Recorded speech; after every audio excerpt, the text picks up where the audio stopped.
इस मूवी में हम एक ऐसी दुनिया को देखते हैं जहां अब पूरी तरह से वायरस फैल चुका है जो इंसानों को 48 घंटों में ही ज़ॉम्बी बना देता है। इस महामारी की वजह से इंसानों की बहुत बड़ी आबादी खत्म हो गई है और जो लोग जिंदा बचे हुए थे वो बड़ी मुश्किल से ज़ॉम्बी से बच रहे थे। कहानी की शुरुआत होती है रूरल ऑस्ट्रेलिया से, जहां हम एक फैमिली को देखते हैं जिसमें है डेवी के और उनकी बेटी रोजी। वो सभी एक हाउस बोट में एक रिवर के जरिए ट्रेवल कर रहे थे ताकि वो ज़ॉम्बी से बचे रहे। तभी डेवी को नदी के किनारे एक फैमिली दिखाई देती है और जब डेवी उनकी तरफ हाथ हिलाता है तो वो आदमी डेवी को गन दिखाकर उनसे दूर रहने को कहता है।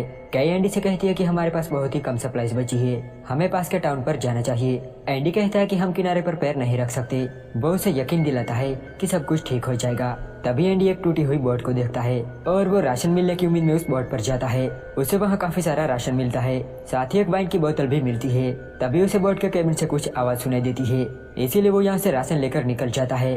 वो कई को बताता है कि मैं उस टूटी हुई बोट पर गया था जहाँ से मुझे काफी सारा राशन मिला। वो उसे बताता है कि अब हमारे पास 3 महीनों का राशन है। ये सुनकर के बहुत खुश होती है। जब के उस सामान को देख रही थी तभी उसे एक वाइन की बोतल मिलती है। वहीं एक पेपर पर लिखा हुआ था हैप्पी एनिवर्सरी। ये देखकर के को थोड़ा बुरा फील होता है क्योंकि उसके पास ऐसी कोई भी चीज नहीं थी जो वो एंडी को गिफ्ट कर सके।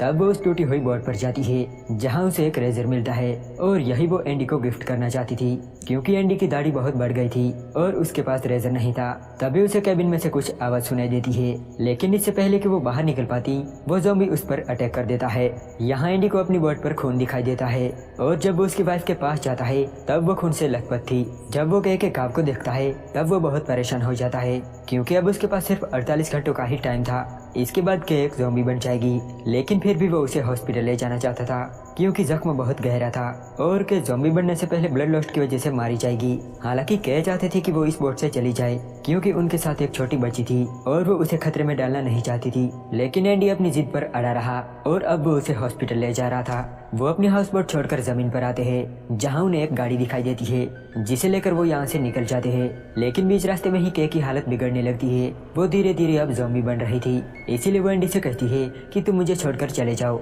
और तुम रोजी का ख्याल रखना। दरअसल वो अब हॉस्पिटल जाना नहीं चाहती थी क्योंकि वो जानती थी कि हॉस्पिटल जाने का कोई फायदा नहीं है, वो जल्द ही एक ज़ॉम्बी बन जाएगी, इसीलिए वो उनसे दूर रहना चाहती थी। लेकिन एंडी उसे समझा के वापस से कार में बैठा देता है क्योंकि वो इतनी आसानी से हार मानने वाला नहीं था। तभी उनके रास्ते में एक ज़ॉम्बी आ जाता है जिससे गाड़ी का बैलेंस बिगड़ जाता है और वो एक पेड़ से टकरा जाती है। इस हादसे में एक लकड़ी कह के आर पार हो जाती है, लेकिन वो अब भी जिंदा थी। एंडी को भी काफी चोटें आई थी, इसीलिए वो बेहोश हो जाता है, लेकिन रोजी बिल्कुल ठीक थी। जब एंडी को होश आता है तब उसकी वाइफ पूरी तरह से ज़ॉम्बी बन गई थी, लेकिन इससे पहले उसने अपने खून से लिख दिया था सेव हर। यहाँ उसने एंडी के लिए एक मैसेज छोड़ा था कि रोजी को बचाओ। जब एंडी रोजी को उठाने के लिए हाथ आगे बढ़ाता है तभी के उसके हाथ पर काट लेती है, लेकिन फिर भी वो गाड़ी से रोजी को बाहर ले आता है। इस हादसे से वो पूरी तरह से टूट जाता है। सब कुछ इतनी जल्दी हुआ कि वो कुछ समझ ही नहीं पाया। उसने उसकी वाइफ को खो दिया था और अब वो खुद भी इन्फेक्टेड था। वो जानता था कि वो भी जल्द ही ज़ॉम्बी बन जाएगा और यहाँ उसे टेंशन हो रही थी रोजी की। वो उसे किसी भी कीमत पर बचाना चाहता था। वो रोजी को लेकर यहाँ से चलने लगता है और अब रोजी भी बहुत रो रही थी। तब वो हवा में एक परफ्यूम स्प्रे करता है क्योंकि यही परफ्यूम उसकी वाइफ लगाया करती थी। इस परफ्यूम की खुशबू से रोजी शांत हो जाती है क्योंकि उसे एहसास होता है कि उसकी मोम उसके साथ है। तभी उसे एक ज़ॉम्बी दिखाई देता है जिसे देखकर वो एक लकड़ी उठा लेता है, लेकिन तभी वहाँ पर एक लड़की आती है। वो एंडी से कहती है कि मेरे पिताजी को अकेला छोड़ दो। इस लड़की का नाम थूमी होता है और वो एक आदिवासी थी। उसने अपने पिता के मुंह को बांध दिया था ताकि वो किसी को नुकसान ना पहुंचा सके।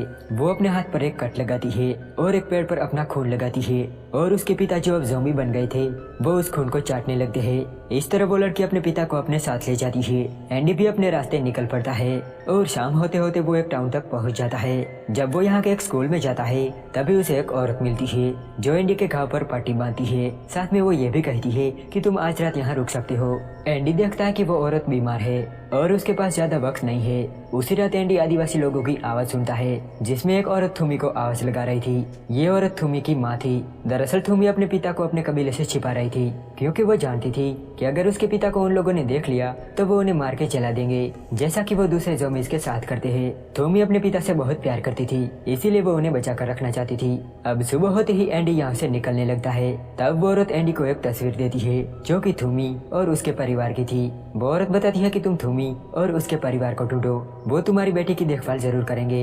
अब यहाँ से एंडी निकल जाता है। रास्ते में उसे विक नाम का एक आदमी दिखाई देता है। उसके पास राइफल और गाड़ी भी होती है, लेकिन वो सिलेंडर के नीचे फंसा हुआ था। वो एंडी से कहता है कि मुझे यहाँ से बाहर निकालो। एंडी उसे यहाँ से बाहर निकालता है और विक एंडी को अपने घर ले जाता है। यहाँ हम उसकी वाइफ लॉरेन को भी देख पाते हैं। यहाँ आने के बाद विक एंडी से कहता है कि तुम अपनी बेटी को लॉरेन को सौंप सकते हो, वो उसका पूरा ख्याल रखेगी, लेकिन तुम्हें मेरे साथ चलना होगा। वो एंडी को एक जगह पर लेकर जाता है जहाँ वो इंसानों को पिंजरे में बंद करके चारे के रूप में यूज करता था। जब ज़ॉम्बीज़ पिंजरे के पास आते थे तब वो उन्हें मार के उनका सारा कीमती सामान ले लेता था, ताकि ये सब खत्म हो जाने के बाद उसे किसी भी चीज की कमी ना हो। जब एंडी उस पिंजरे में देखता है तो उसमें और कोई नहीं बल्कि थूमी होती है। एंडी को ये सब देखकर बहुत बुरा लगता है, लेकिन विक कहता है कि तुम्हें अपनी बेटी के बारे में सोचना चाहिए। उसी रात एंडी अपनी बेटी को छोड़कर यहाँ से चला जाता है और अब वो सुसाइड करने वाला था। उसे लग रहा था कि विक और लॉरेन उसकी बेटी की देखभाल करेंगे, लेकिन तभी वहाँ पर लॉरेन आ जाती है और वो रोजी को भी अपने साथ लेकर आई थी। वो एंडी से कहती है कि मुझे पता है कि तुम ऐसा क्यों कर रहे हो,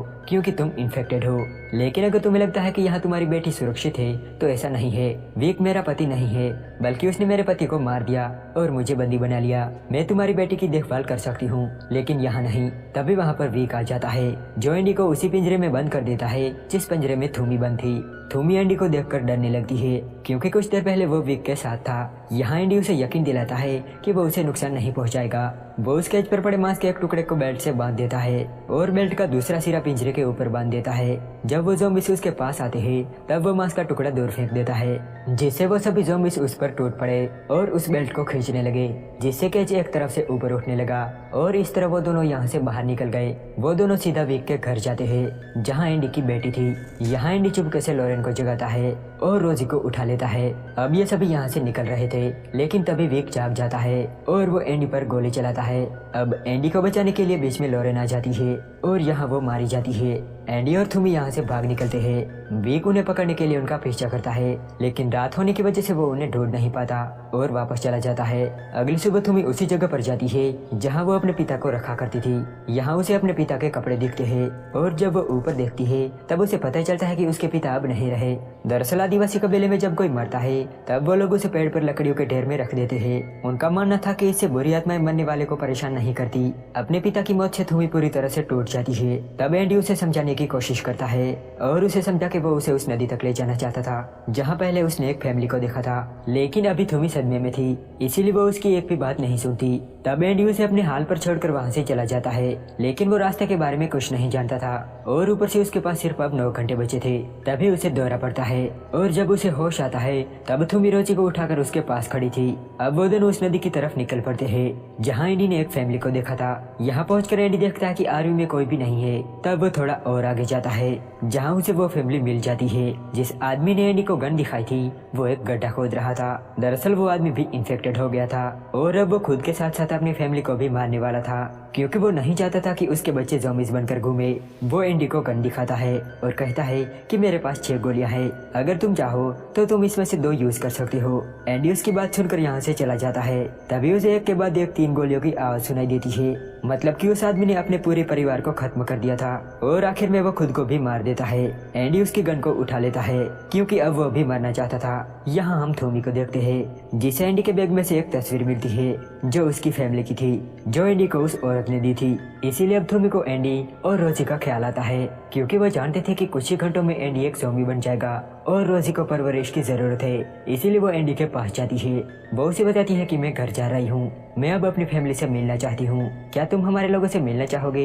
एंडी कहता है कि हाँ। अब ये दोनों थूमी के कबीले की तरफ निकल पड़ते हैं। जब ये दोनों एक टनल से होकर गुजर रहे थे तभी उन्हें वहाँ कई सारे ज़ॉम्बीज़ दिखते हैं, जिनसे बचते हुए वो आगे बढ़ रहे थे। तभी वो विक को देखते हैं जो टनल के दूसरे छोर पर आग जलाकर खड़ा था। एंडी ने थूमी और रोजी को एक ट्रक में बिठा दिया और खुद उन ज़ॉम्बीज़ के बीच छिप गया। जब विक उसके पास आता है तब वो उसे गन से मारने की कोशिश करता है, लेकिन विक एंडी की गन छीन लेता है और उसे गोली मार देता है। इसके बाद वो थूमी के पास जाता है और उसे भी घायल कर देता है। वो रोजी को उठाकर टनल से बाहर आ जाता है। तभी उसके पास एंडी आता है और वो विक से अपनी बेटी मांगता है। विक कहता है कि तुमने मुझे मेरी बीवी छीन ली, अब मैं तुमसे तुम्हारी बेटी को छीन लूंगा। एंडी कहता है कि लॉरेन कभी तुम्हारी बीवी थी ही नहीं। तब उसे अपनी गलती का एहसास होता है और वो एंडी को उसकी बेटी लौटा देता है। अब एंडी रोजी और थूमी को लेकर यहाँ से निकल जाता है, लेकिन लेकिन थूमी घायल हो गई थी, इसलिए उससे चला नहीं जा रहा था। एंडी थूमी से कहता है कि मैं तुम्हारी मदद के बिना तुम्हारे कबीले तक नहीं पहुंच सकता, मुझे आगे बढ़ने के लिए तुम्हारी मदद चाहिए। ये सुनकर थूमी हिम्मत करके आगे बढ़ने लगती है,